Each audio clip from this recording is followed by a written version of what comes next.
바이블 타임과 함께하는 말씀 신약의 27번째 시간입니다. 오늘은 누가복음 9장을 함께 나누려고 하는데요. 예수님의 2차 갈릴리 사역은 군중들에 대한 가르침보다는 제자들에 대한 훈련에 집중되어 있습니다. 누가복음 9장은 예수님께서 12 제자들을 파송하신 이야기부터 시작됩니다. 먼저 9장 1절에서 9절은 예수님께서 자신의 능력과 권위를 제자들에게 주시고 하나님 나라를 전파하며 앓는 사람들을 고치도록 보내셔서 제자들이 하나님 나라의 일꾼으로 영적 전쟁의 실전을 경험하게 하신 이야기입니다. 제자들은 예수님의 말씀대로 각 마을에 두루 다니며 곳곳에 복음을 전하고 병을 고쳤는데요. 이런 제자들의 활동은 갈릴리 지역의 분봉왕이었던 헤롯 안디바의 귀에 들어갈 정도였습니다. 헤롯 안디바는 예수님의 소문과 제자들의 활동 이야기를 듣고 자신이 죽인 세례 요한이 살아난 것은 아닌지 하며 두려워했습니다. 이어지는 10절에서 17절에는 예수님께서 전도 여행에서 돌아온 제자들과 함께 갈릴리 북동쪽의 벳세다라고 하는 지역으로 가셨는데 그것을 알고 많은 무리들이 따라왔고 거기서 예수님께서 무리들에게 하나님 나라의 일을 말씀하시며 병든 사람들을 고쳐주시다가 저녁이 되자 떡 5덩이와 작은 물고기 2마리로 남자만 5,000명, 전체가 대략 2만 명이 넘을 것이라고 추정되는 사람들을 먹이신 오병이어의 기적이 기록되어 있습니다. 이렇듯 예수님께서는 영적인 진리 그리고 영혼 구원과 함께 우리들의 실제적인 필요도 알고 계시고 또 채워주기 원하셨다는 것을 알 수 있습니다. 예수님께서 하신 일을 계속해서 이어나가야 할 우리 제자들은 영혼 구원을 위해 애쓰고 힘쓸 뿐 아니라 우리 주변의 실제적인 필요 또한 돌아보며 내가 도울 수 있는 부분들을 기꺼이 도우며 베풀어야 할 것입니다. 우리가 작은 것으로 섬길 때 주님께서 더 큰 것으로 채우시고 도우실 것입니다. 18절에서 27절은 유명한 베드로의 신앙 고백 이후에 비로소 순환받고 죽임당할 것을 말씀하시고 자기 십자가를 지고 예수님을 따라야 한다는 제자도의 길을 가르쳐 주신 부분입니다. 베드로는 예수님께서 하나님의 그리스도가 되신다고 바르게 고백했지만 이 고백이 곧 예수님의 사역과 본질을 명확히 이해한다는 것을 의미하지는 않았습니다.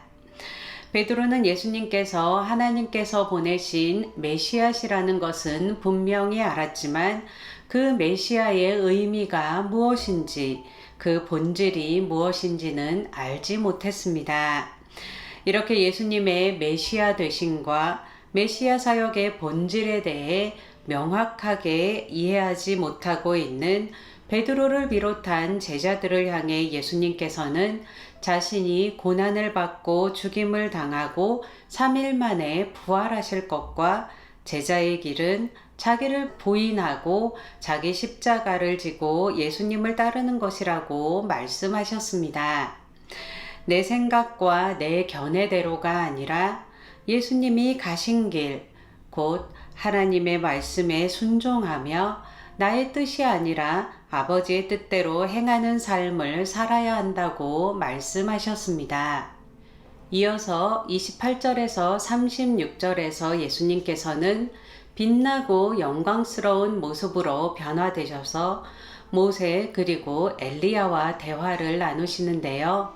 이 예수님의 변형은 하나님의 아들로서 본래의 영광스러운 모습을 보여주실 뿐만 아니라 부활 이후 예수님과 부활할 성도들의 영광스러운 모습을 상상할 수 있게 합니다. 37절에서 45절은 예수님께서 발작 증세를 보이는 귀신 들린 아이를 고쳐주시고 두 번째로 순환받으실 것을 말씀하시는 부분입니다. 예수님께서는 제자들의 믿음 없음을 책망하시고 아이를 고쳐주셨는데요.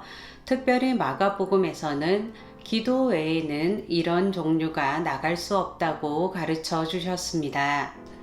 흔들리지 않는 믿음과 믿음의 기도는 능력이 있습니다. 9장의 초반부에서 예수님의 능력을 받고 나가서 복음을 전하며 사람들을 고쳤던 제자들이 이 아이를 고치지 못했던 것을 보면 제자들의 믿음이 흔들리고 영적 무기력에 빠져 있었다는 것을 알 수 있습니다. 이런 모습은 우리의 신앙생활에서도 자주 드러나는데요.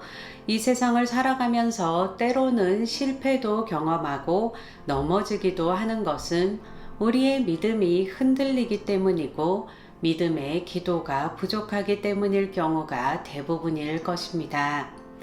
계속해서 주님의 말씀 안에 머물며 굳건한 믿음을 다지고 끊임없는 기도를 통해 성령의 도우심을 구하는 성도들 되시길 축복합니다. 46절에서 50절은 서로 누가 크냐고 하며 다투고 자신과 일행이 아닌 사람들을 배타적으로 대하는 제자들을 향해 겸손과 관용을 가르쳐 주시는 내용입니다.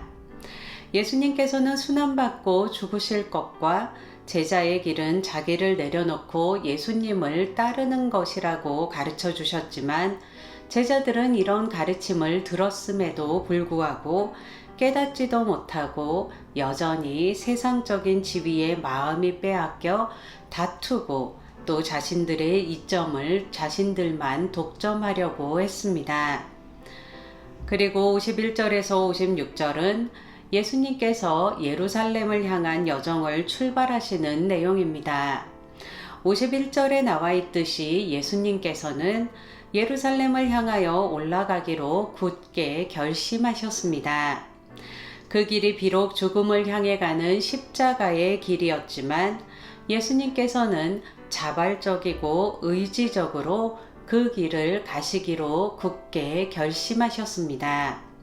이런 예수님의 모습은 반복되는 순환 예고에도 불구하고 세상의 것을 추구했던 제자들의 모습과는 너무나 대조적입니다. 이렇게 예루살렘을 향해 가는 길에 사마리아 사람들이 예수님을 받아들이지 않고 배척한 사건은 앞으로 예수님께서 예루살렘에서 당할 순환을 예고하는 듯 합니다. 57절에서 56절은 3명의 사람들을 통해 제자들이 가져야 할 자세를 가르치시는 부분입니다. 첫 번째 사람의 경우를 통해 예수님께서 가시는 길이 머리 둘 곳도 없는 길이라고 말씀하시며 이것을 알면서도 그분을 따라 복음 전도자로 살겠다고 하는 사람들만이 제자가 될 수 있다고 말씀하시는 듯 합니다. 두 번째와 세 번째 사람을 통해 예수님께서는 예수님의 부르심에 즉각적으로 반응하며 따를 것과 다른 것에 우선순위를 두고 미루거나 결단이 흔들려서는 안 된다고 가르치셨습니다. 이 가르침들은 제자들이 이제 십자가로 향하는 예루살렘을 향한 그 길에서도 아직도 그 길의 의미를 모르고 있었다는 것을 암시하는 듯 합니다. 이제 9장부터 예수님께서는 제자들에게 계속해서 제자의 길을 가르치고 계십니다. 예수님께서는 베드로의 신앙 고백 이후 첫 번째로 순환받으시고 죽을 것을 말씀하시고 자기를 부인하고 자기 십자가를 지고 예수님을 따라야 한다는 제자의 길을 가르치셨습니다. 귀신 들린 아이를 고쳐주시고 두 번째로 순환받으실 것을 말씀하신 후에는 겸손과 관용의 길을 가르치셨습니다. 예수님이 누구신지에 대한 신앙 고백 이후에 예수님께서 가실 길을 알려주시고 나서 제자의 길이 무엇인지 알려주셨고 또 예수님의 능력을 보여주시며 귀신 들린 아이를 고쳐주시고 나서 예수님이 가실 길을 다시 한번 알려주시고 제자들이 가져야 할 태도인 겸손과 관용을 가르쳐 주신 것을 보면 예수님을 바르게 아는 것, 메시아가 어떤 분이신지 어떤 일을 하시는지를 아는 것이 곧 제자된 우리들이 어떻게 살아가야 할지를 알려준다는 것을 알 수 있습니다. 그렇지만 예수님께서 계속해서 가르쳐 주시고 계심에도 불구하고 아직도 메시아 되신 예수님을 바르게 알지 못하는 제자들은 우왕좌왕하며 세상의 가치를 추구하고 서로 높아지겠다고 다투며 자기들의 이권을 독점하려고 했고 위험이 닥쳤을 때 다 도망가 버렸습니다. 그런 제자들에게 성령이 임하시고 예수님께서 말씀하신 모든 것을 기억나게 하신 후에 제자들은 흔들리지 않는 믿음을 가지고 예수님께서 가신 그 길을 담대하고 기쁘게 걸어갔습니다. 성경 말씀을 통해 예수님을 더 알아가고 기도와 예배를 통해 성령님의 도우심을 힘입어서 예수님이 보여주신 그 길을 따라가는 제자의 삶을 살아가는 성도들 되시길 축복합니다. 오늘도 바이블 타임과 함께하는 말씀 신약 시간을 가졌는데요. 계속되는 바이블 타임과 함께하는 말씀을 통해 성경 말씀을 더 가까이 하며 말씀과 동행하실 수 있길 축복합니다. 제가 기도하고 누가복음 9장 말씀 낭독을 함께 들으면서 되새기는 시간 갖겠습니다.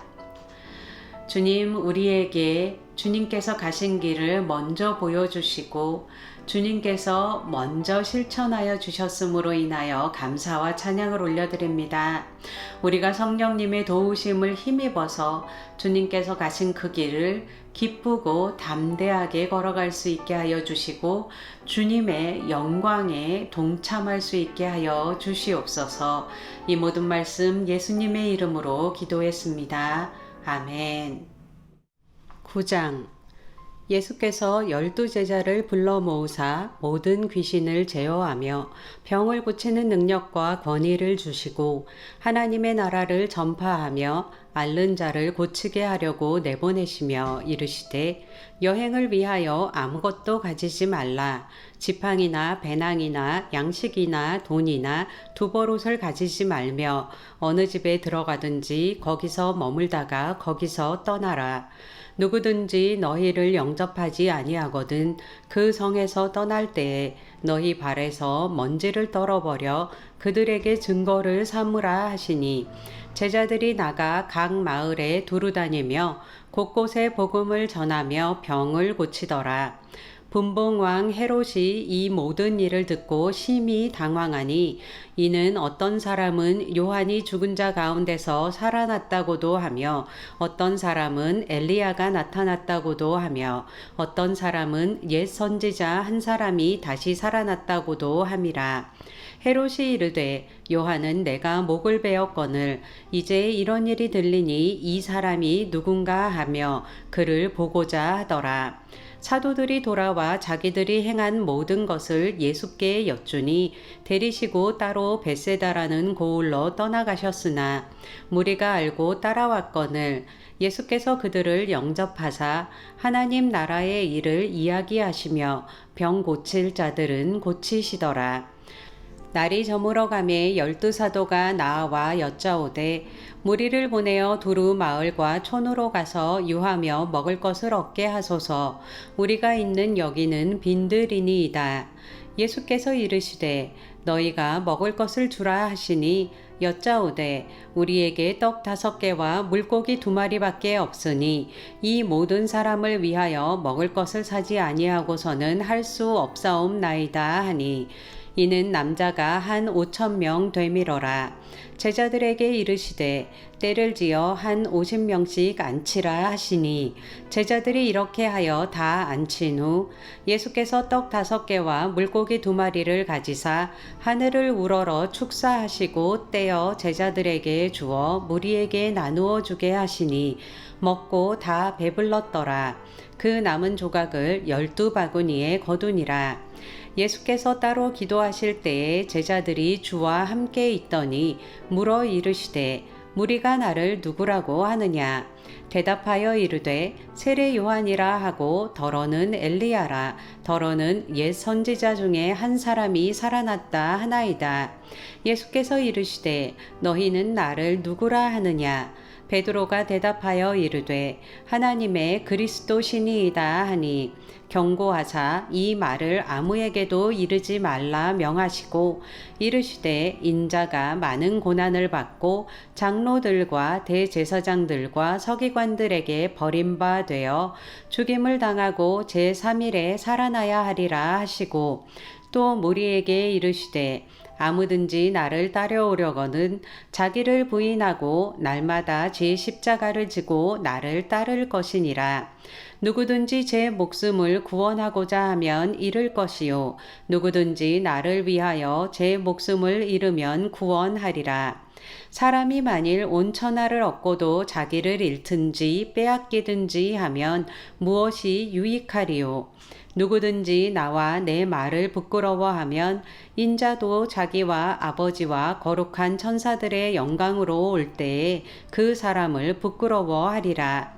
내가 참으로 너희에게 이르노니 여기 서 있는 사람 중에 죽기 전에 하나님의 나라를 볼 자들도 있느니라.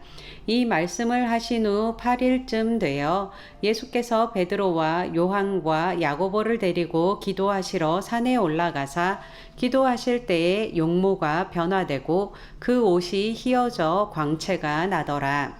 문득 두 사람이 예수와 함께 말하니 이는 모세와 엘리야라.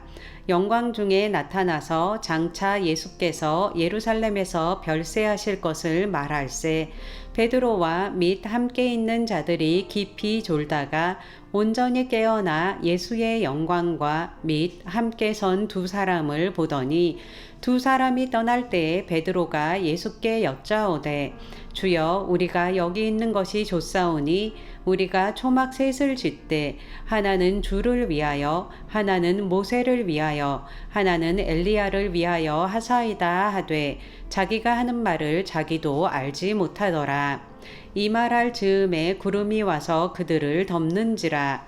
구름 속으로 들어갈 때에 그들이 무서워하더니 구름 속에서 소리가 나서 이르되 이는 나의 아들 곧 택함을 받은 자니 너희는 그의 말을 들으라 하고, 소리가 그침에 오직 예수만 보이더라. 제자들이 잠잠하여 그 본 것을 무엇이든지 그때에는 아무에게도 이르지 아니하니라. 이튿날 산에서 내려오시니 큰 무리가 맞을세, 무리 중에 한 사람이 소리질러 이르되 선생님, 청컨대 내 아들을 돌보아 주옵소서. 이는 내 외아들이니이다. 귀신이 그를 잡아 갑자기 부르짖게 하고 경련을 일으켜 거품을 흘리게 하며 몹시 상하게 하고야 겨우 떠나가나이다. 당신의 제자들에게 내쫓아 주기를 구하였으나 그들이 능히 못하더이다. 예수께서 대답하여 이르시되 믿음이 없고 패역한 세대여, 내가 얼마나 너희와 함께 있으며 너희에게 참으리요. 내 아들을 이리로 데리고 오라 하시니 올 때에 귀신이 그를 거꾸러뜨리고 심한 경련을 일으키게 하는지라. 예수께서 더러운 귀신을 꾸짖으시고 아이를 낫게 하사 그 아버지에게 도로 주시니 사람들이 다 하나님의 위엄에 놀라니라. 그들이 다 그 행하시는 모든 일을 놀랍게 여길세, 예수께서 제자들에게 이르시되 이 말을 너희 귀에 담아두라. 인자가 장차 사람들의 손에 넘겨지리라 하시되 그들이 이 말씀을 알지 못하니 이는 그들로 깨닫지 못하게 숨긴 바 되었음이라. 또 그들은 이 말씀을 묻기도 두려워하더라. 제자 중에서 누가 크냐 하는 변론이 일어나니 예수께서 그 마음에 변론하는 것을 아시고 어린아이 하나를 데려다가 자기 곁에 세우시고 그들에게 이르시되 누구든지 내 이름으로 이런 어린아이를 영접하면 곧 나를 영접함이요 또 누구든지 나를 영접하면 곧 나를 보내신 이를 영접함이라. 너희 모든 사람 중에 가장 작은 그가 큰 자니라. 요한이 여짜오되 주여 어떤 사람이 주의 이름으로 귀신을 내쫓는 것을 우리가 보고 우리와 함께 따르지 아니하므로 금하였나이다. 예수께서 이르시되 금하지 말라. 너희를 반대하지 않는 자는 너희를 위하는 자니라 하시니라. 예수께서 승천하실 기약이 차감해 예루살렘을 향하여 올라가기로 굳게 결심하시고 사자들을 앞서 보내심에 그들이 가서 예수를 위하여 준비하려고 사마리아인의 한 마을에 들어갔더니 예수께서 예루살렘을 향하여 가시기 때문에 그들이 받아들이지 아니하는지라. 제자 야고보와 요한이 이를 보고 이르되 주여 우리가 불을 명하여 하늘로부터 내려 저들을 멸하라 하기를 원하시나이까. 예수께서 돌아보시며 꾸짖으시고 함께 다른 마을로 가시니라. 길 가실 때에 어떤 사람이 여짜오되 어디로 가시든지 나는 따르리이다. 예수께서 이르시되 여우도 굴이 있고 공중의 새도 집이 있으되 인자는 머리둘 곳이 없도다 하시고 또 다른 사람에게 나를 따르라 하시니 그가 이르되 나로 먼저 가서 내 아버지를 장사하게 허락하옵소서.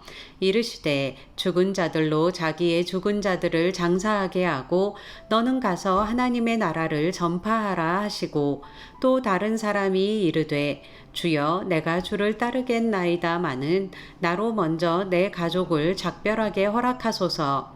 예수께서 이르시되 손에 쟁기를 잡고 뒤를 돌아보는 자는 하나님의 나라에 합당하지 아니하니라 하시니라.